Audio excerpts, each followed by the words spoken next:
Page 17, a little joke. 2/4 time, lots of eighth notes. Let's look at this one hand at a time here. At the beginning, now when you first start learning a piece, play it all. I recommend you play it all legato. Different people have different approaches on learning pieces, but this is the approach that I teach. Play it all legato if you can. So here at the beginning, and they're eighth notes, 1 and 2 and 1 and 2 and 1 and 2.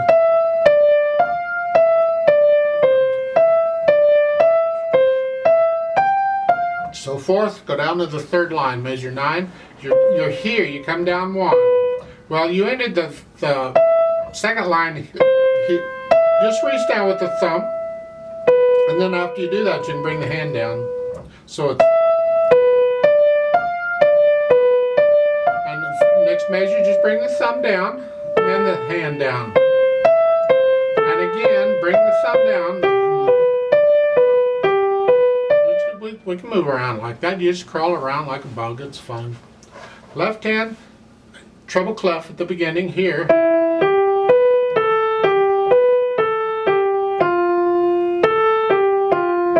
So forth. Third line down again. You're here. Now you ended the second line here. Just reach down with a little finger. And basically, we're going to do similar to what we did on the right hand. Then reach down.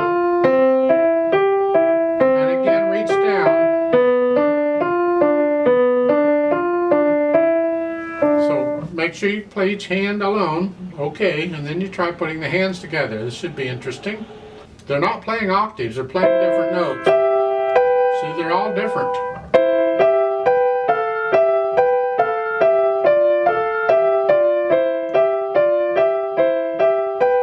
Work that out. And when you can do that, then we can go back and add the articulation. Now you don't want any hesitations anywhere. Make sure you get rid of those.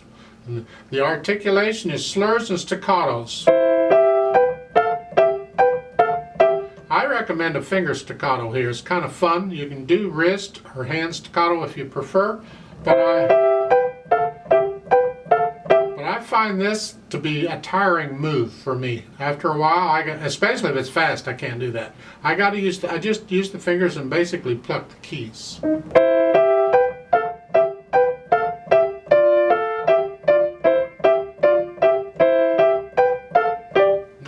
There's a difference of opinion on how some of this is interpreted. Look at the first measure. This happens all over the place, but the first measure is the example. You have 2-note slurs and then staccatos. I tend to separate the second and third notes. After the slur, before the staccato, I separate those. Some people will slur it all through the first 3 notes together. I don't care for that because in my opinion, if that's what they wanted, they would have drawn the slur over the first 3 notes. They would have slurred them all. But some people will interpret it as, go ahead and connect it to the next note.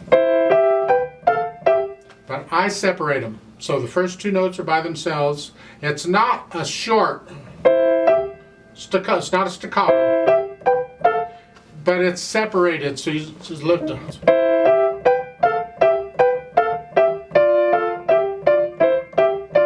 It kind of depends on how fast the piece is, too. And I'll come back to this a little bit later.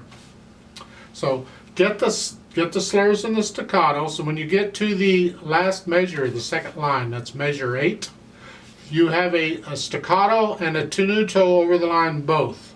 Different ways of interpreting this. See, people don't agree on much of anything on how music should be played, so it's interesting. Different teachers will teach different things. Here, the staccato tells you you're not going to connect them.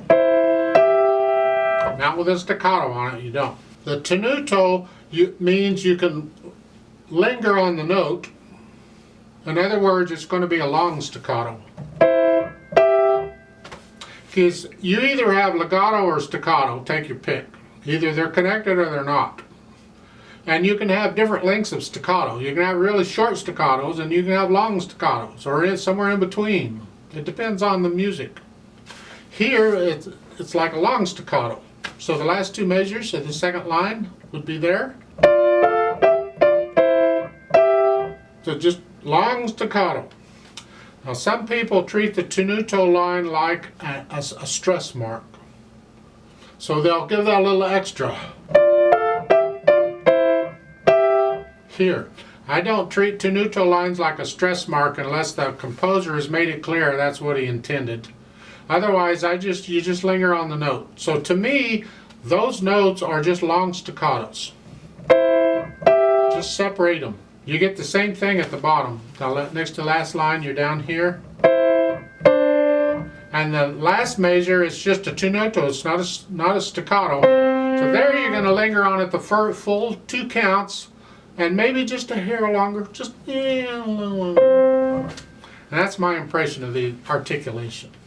Not everybody would agree with that. That's fine, you don't have to. We don't agree on much of anything anymore. Dynamic wise, they give you a moderately loud at the beginning, that with both hands, same. Just treat them both the same here. And as far as the speed goes, with scherzando is a little scherzo, is a prankish thing.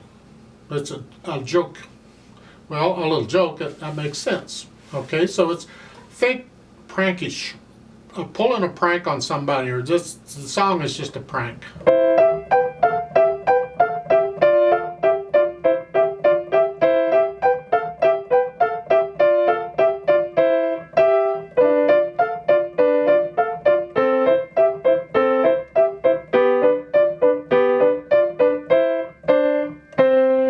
Something in there? I didn't mean to play at all. Once you get going on this, you don't want to stop because it just moves along. But that's my impression of it. Other people would play it differently, and that's wonderful. I think that's great. Get to know it, and then how do you feel it? I'd like to play this with you very slowly to double check the notes and the rhythms. There's really no dynamics given. You can go up and down with the dynamics. Once you get to know it, you're not going to play the whole thing at one level. You're going to get a little louder and softer.